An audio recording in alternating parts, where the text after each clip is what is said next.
안녕하세요. 눈뜨는 인생입니다. 오늘의 책은 인생 전환의 심리학 수업, 저자는 황시투안, 출판사는 미디어숲입니다. 몸에 새긴 흉터는 의료과학 기술을 통해 없앨 수 있지만 마음에 입은 상처는 어떨까? 그 상처는 가슴 깊은 곳에 쉽게 알아차릴 수 없는 흉터로 남아 있을지 모른다. 자주 떠올리지는 않아도 영원히 잊히지 않는다. 마치 관절염처럼 어느 날 비가 내리는 고요한 밤에 어렴풋이 아파온다.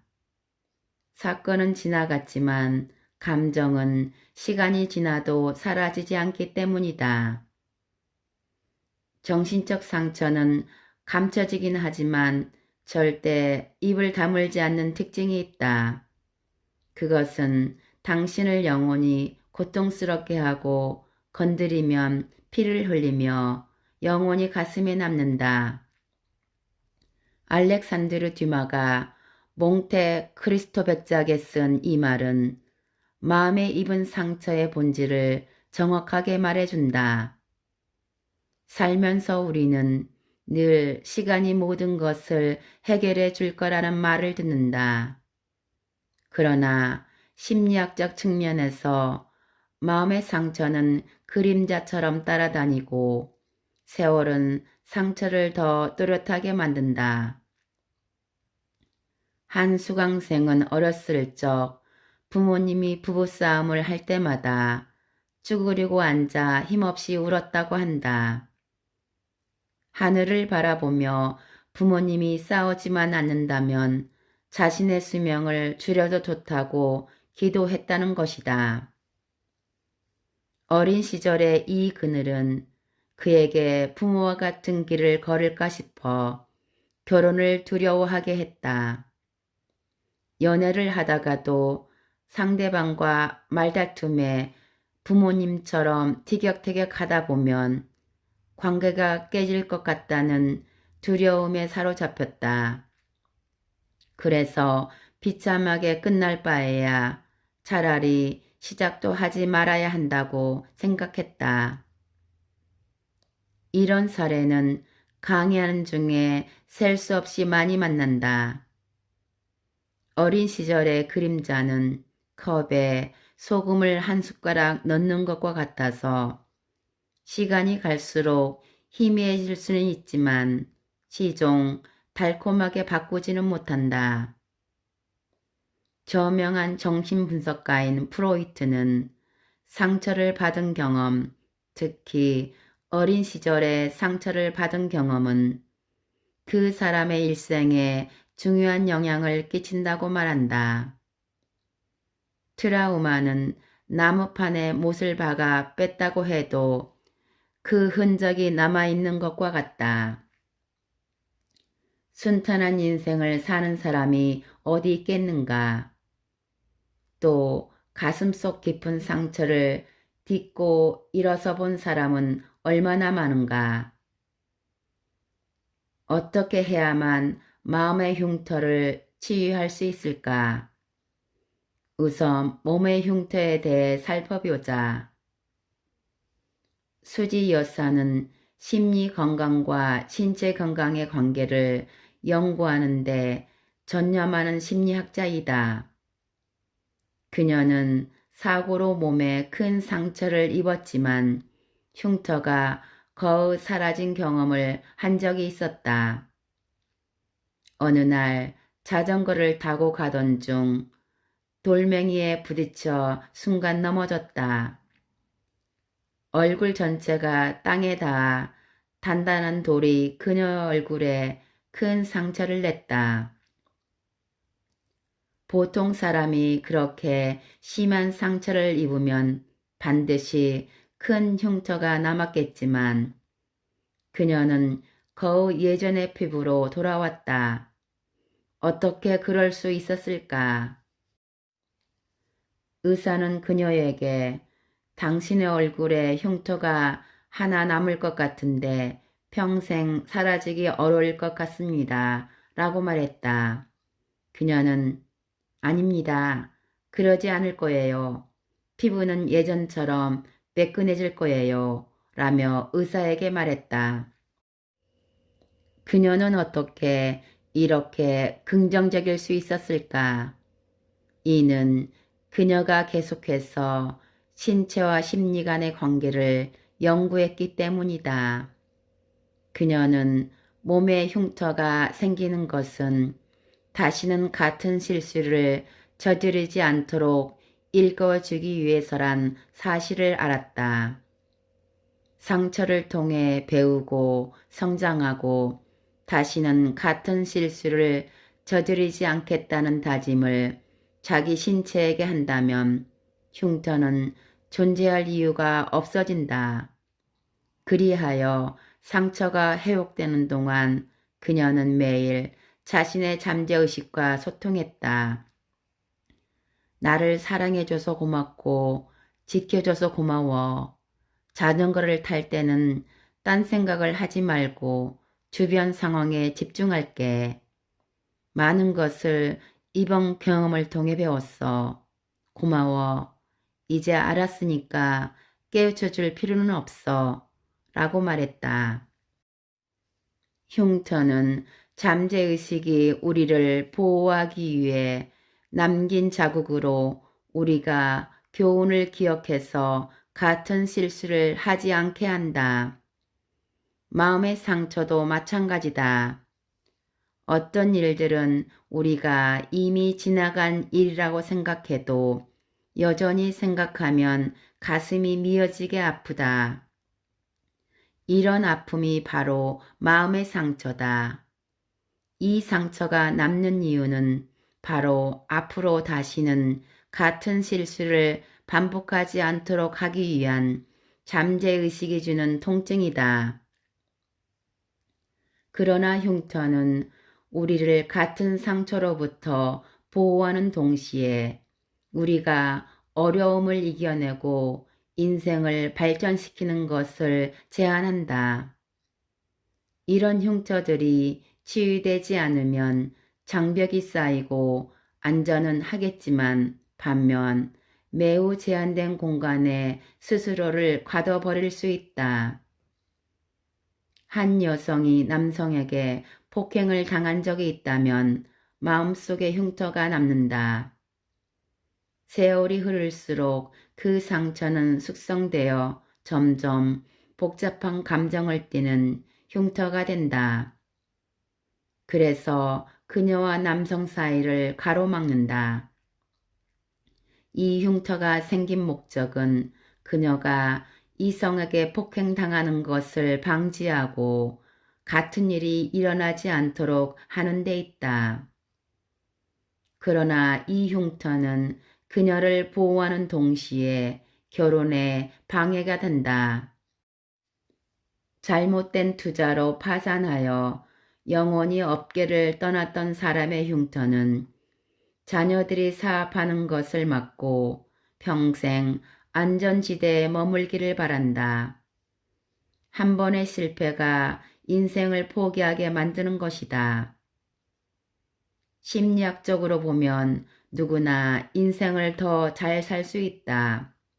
이는 우선 마음속 흉터를 치유하고 안전을 위해 스스로 쌓아올린 벽을 허물어야 한다. 흉터는 잠재의식이 주는 일종의 깨우침이자 보호이다. 그것을 없애려면 오직 그 사명을 충실히 수행해야 한다. 만약 우리가 매번 상처로부터 배우고 성장하며 이와 같은 상처가 재발하지 않도록 조치할 수 있다면 흉터는 존재할 이유가 없다. 수지 선생님처럼 상처를 입은 뒤 자신을 어떻게 보호해야 하는지를 알게 되면 몸에 더 이상 흉터가 거의 남지 않는 것처럼 말이다. 몸이 그렇듯이 마음도 그렇다. 앞의 예시처럼 폭행을 당한 여성의 경우 만약 그녀가 상처로부터 배우고 성장할 수 있었다면 그녀는 그때부터 자신을 보호하는 법과 좋은 사람과 나쁜 사람을 구별하는 법을 알게 되었을 것이다. 그렇다면 잠재의식은 그녀를 보호하기 위해 오랫동안 마음속에서 고통을 느끼게 할 이유가 없다. 그리고 새로운 남자를 만날 마음이 생겼을 것이다. 왜냐하면 그녀는 스스로 보호할 능력이 있고 모든 남성이 악마가 아니라는 것을 알기 때문이다. 마찬가지로 기업가가 파산 이후 투자의 노하우를 깨달았다면 다시는 같은 실수를 저지르지 않을 교훈을 얻은 것이다. 그럼 그는 그 상처를 치유하고 다시 시작할 수도 있을 것이다. 에디슨은 전등을 발명할 때 1600가지 재료로 필라멘트를 만들다가 실패했지만 새로운 재료로 끊임없이 시도했다. 그가 이렇게 할 수 있었던 것은 실패해서 배운다는 신념이 있었기 때문이다. 그렇다. 실패는 없고 피드백만 있을 뿐이다. 인생이 계속되는 한 우리가 경험하는 모든 일은 하나의 과정이며 모든 일을 통해 배울 수 있다. 우리가 배우고 성장할 수만 있다면 마음의 흉터는 치유될 수 있다. 그래서 상처를 다시 받았을 때 스스로에게 배운 것을 상기하며 이 일로 나는 무엇을 배웠나? 어떻게 이런 일을 재발하지 않도록 할 것인가? 하고 반문하라. 물론 과거의 흉터들이 이런 이치를 안다고 해서 해결되지는 않는다. 진정한 변화는 의식 차원이 아니라 잠재의식 차원에서 이루어지기 때문이다. 잠재의식에 들어가려면 전문적인 능력이 필요하다. 얼굴에 흉터가 생기면 전문 의료진을 찾듯이 마음의 흉터도 전문가를 찾으면 도움이 된다. 심리학 전문가가 쾌유를 도와줄 것이다. 어떤 사람은 과거의 일은 돌이킬 수 없다고 한다. 사실 상처의 이면에는 무한한 자원이 숨어 있다. 만약 용기를 내서 이러한 어려움을 직면할 수 있다면, 이 여정을 통과할 수 있다면 생각지도 못한 수확을 얻을 수 있다. 어떻게 통과할 수 있을까? 한마디로 어려움에 처했을 때 그것을 직면하고 받아들이고 책임을 지고 해결하고 내려놓고 그 속에서 즐거움을 만끽하고 그 속에서 배우고 성장하면 된다. 그러면 그것들 하나하나가 현재를 의미 있게 만든다. 치유되길 원하고 통과하길 원한다면 푸시킨의 말처럼 지나간 것은 결국 아름다운 추억이 될 것이다. 프랑스 사회심리학자 톨리데는 한 사람의 지능이 뛰어난지 아닌지를 테스트하려면 그의 뇌가 두 가지 상반된 관점을 동시에 수용하는지 그리고 그것이 처신을 방해하진 않는지 봐야 한다라고 말했다. 이것이 유명한 톨리데의 법칙이다. 2000여 년 전에 성자인 공자도 군자는 조화되지만 동화되지 않는다 라고 했다. 큰 일을 하는 사람은 자신과 다른 관점을 받아들여야 한다는 것이 동서고금의 공통된 생각일 것이다.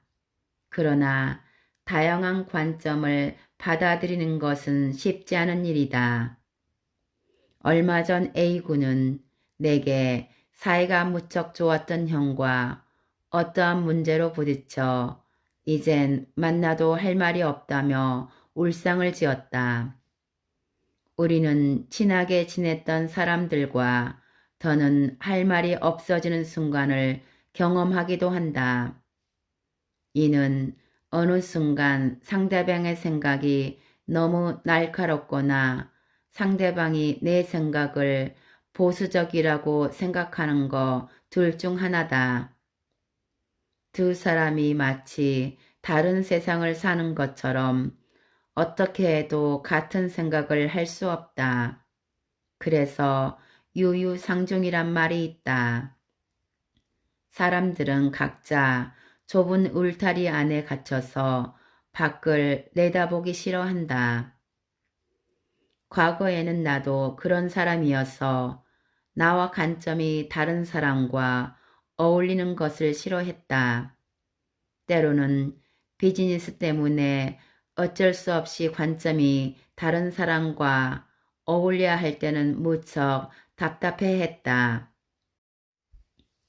물론 지금 나는 다른 생각, 다른 성격을 가진 사람들과 잘 어울릴 줄 알게 됐다. 큰 일을 하기 위해선 반드시 다른 인연과 특질을 융합할 수 있어야 한다는 것을 알았기 때문이다. 큰 일을 하기 위해선 자신과 다른 관점과 생각을 수용하고 시대와 발맞춰 생각을 발전시키는 동시에 마음을 넓혀야 한다. 나는 비록 아직 톨리데가 말한 것처럼 살지는 못하지만 지금의 내가 이전의 나보다 훨씬 더 발전했다는 것을 안다. 내가 이번에 하고 싶은 이야기는 우리의 뇌를 어떻게 개방할 것인가이다. 뇌를 개방해야만 우리는 나와 다른 것을 받아들일 수 있고 인생도 점점 넓어질 수 있기 때문이다. 사실 주변의 많은 사람들을 통해 이 점을 확신할 수 있다. 서로 다른 관점을 수용하는 사람들이 일을 잘하고 행복한 결혼 생활을 영위하고 친구 사이도 원만하다. 그런데 왜 많은 사람은 항상 자신의 의견만 고집할까? 다른 의견을 듣는 순간 바로 공격할까? 어떤 사람들은 왜 밖을 공격하지 않기 위해 아예 습관적으로 자신을 억누를까? 왜 우리의 뇌는 자신과 다른 의견을 수용하기 어려울까? 사람들이 두 가지 이상의 관점을 받아들이지 못하는 것은 뇌가 서로 다른 관점에 직면할 때 충돌이 발생하기 때문이다. 충돌이란 뇌 속에서 찬반의 관점이 몸부림치는 것으로 아마 과거처럼 그럴 것이다 와 현재 이처럼 될 것이다 사이의 불일치이며 내가 맞다와 다른 사람이 맞다 사이에서 일어나는 다툼이다. 충돌은 사람 사이뿐만이 아니라 자신의 내면 안에서도 꽤 자주 일어난다. 예를 들어 나는 모른다 라는 문제가 되지 않지만 나는 모르지만 그래도 알아야 한다 와 같은 문제가 된다. 나는 모르지만 알 필요가 있다. 이러한 점에서 충돌이 일어나는 것이다. 우리는 이런 충돌에 어떻게 대처할까? 나는 충돌을 당혹스러움으로 바꾸는 방법을 사용한다. 당혹스러움은 과거에는 그랬다와 이처럼 될 것이다 간에 불일치가 일어날 때 생긴다. 즉, 오늘 발생한 사건과 자신의 과거 인식 사이에 일어나는 불일치이며 현재와 과거의 충돌이다. 과거와 현재를 구분할 수 있게 되면 당혹스러움은 다루기 쉬워진다. 아마 그럴 것이다가 반드시 옳은가? 만약 나의 아마 그럴 것이다가 과거에 그랬을 뿐이라면 같은 맥락에서 자신이 줄곧 견지해온 내가 옳다는 것 또한 과거의 사례에서만 그랬을 뿐이다. 우리의 많은 인식은 과거의 경험 위에 세워져 있고 우리가 아마도 그럴 것이라고 생각하는 근거는 과거의 모습에 근거한 것이다. 시간은 끊임없이 흘러가고 상황은 시시각각 변하는데 이전의 관점이 지금도 시의적절할까? 이 안에 시간 프레임이 있다. 당혹스러움은 서로 상충되는 두 가지 관점을 서로 다른 시간의 프레임에 놓는 데서 발생한다. 우리가 견지하는 아마 그럴 것이다 라는 것을 과거의 시간의 프레임에 놓으면 우리는 이전의 관점에 집착하지 않고 다른 관점을 수용할 수 있는 새로운 공간을 열 수 있다. 충돌과 당혹스러움의 가장 큰 차이점은 충돌은 다른 관점, 다른 인식을 하나의 시간 프레임, 즉 현재에 둔다면 당혹스러움은 두 개의 시간의 틀, 즉 과거와 현재의 틀을 포함하고 있다는 점이다. 충돌은 자신과 다른 사람을 배척하기 때문에 자만에 빠질 수 있다. 반면 당혹스러움은 미지의 세계로 발을 내딛게 하여 새로운 답을 찾게 한다. 과거의 인식을 고집하지 않을 때 우리는 새로운 가능성을 발견하고 끊임없이 성장할 수 있다. 우리는 자신과 다른 관점을 가진 사람 앞에서 어떻게 해야 할까? 먼저 자각하라. 자신의 인지를 과거에, 상대방의 인지를 현재에 두어야 한다는 자신을 일깨워야 한다. 하나의 관점을 과거 기준이라고 하고 다른 관점은 현재나 미래를 기준으로 한다는 것이다. 지금의 관점이 꼭 맞는 것은 아니더라도 뇌가 저장할 공간을 열어두면 이전의 충돌은 당혹스러움으로 바뀔 것이다. 누군가가 만약 마음속에 당혹스러움이 있다면 그는 가서 이해하고 배우고 성장하는 계기로 삼아라. 당혹스러움이 점차 해결되면서 우리의 세계도 점점 커질 것이다. 이는 수소와 산소를 제한된 공간에 같이 보관할 경우 불을 붙이면 폭발하지만 서로 다른 공간에 두면 괜찮은 것과 같은 이치다. 물론 때론 두 가지 생각이 충돌해야 새로운 생각이 떠오르는 경우도 있다. 대개 충돌은 갈등을 증폭시키고 당혹스러움은 우리를 끊임없이 성장시킨다. 개방하고 포용하면 세상이 더 넓어진다. 뇌의 개방과 포용하는 능력을 의식적으로 단련하고 자신과 다른 관점을 가진 사람들과 함께 지내는 것이 우리와 전혀 다른 사람들의 세계를 알아가고 포용심을 넓히는 데 도움이 될 것이다.